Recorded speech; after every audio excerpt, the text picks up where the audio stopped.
Our story starts back in 1844 in not-so-merry England, where a group of weavers, fed up with the high price of company store groceries, pooled their money to buy their own food, creating a new form of business, the cooperative. The idea caught on. Here in the U.S., President Roosevelt gave electric cooperatives a jumpstart with the founding of the Rural Electrification Administration, the REA, telling American farmers and ranchers, if you want electricity, you can do it yourselves. And they did. Rural men and women quickly began scraping together the $5 needed for membership and equity in the co-op. Up went the poles and wire and lines to bring rural folks what they so desperately needed: power. Soon, electric cooperatives popped up all across the country, transforming the way of life in rural America.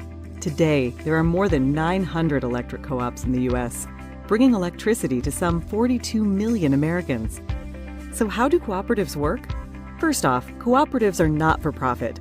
Money comes in from members when they pay their electric bills. Money goes out to pay co-op expenses. A little bit is set aside for emergencies and the future. Any leftover is returned to members. Pretty sweet, huh? But it's not just about the money. Co-ops exist only to serve their members. They have a unique set of cooperative principles. All may join, regardless of race or gender or creed. That's the first principle of cooperatives: voluntary and open membership. Members vote for the directors to lead their co-op. They vote yay or nay on big issues. Majority rules.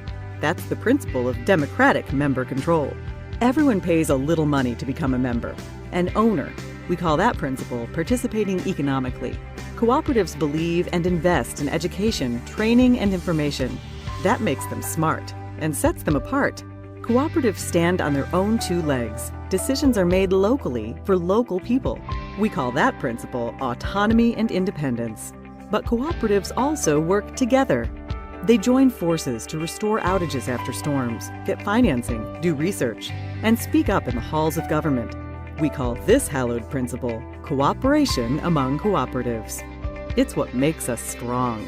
And co-ops have a heart, a big heart.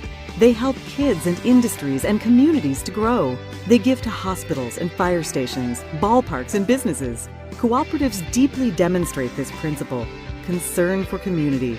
Community's a cool concept. Communities are just groups of people. And that is the cooperative's secret ingredient. It's the dedicated people who work day in and day out to provide reliable and affordable power. It's the elected people who shape the policies and tackle the big issues. For the most important group of people, the members. Members, the whole reason cooperatives exist. Now that's the cooperative difference. And that's the cooperative advantage. Brought to you by the passionate people of NRECA.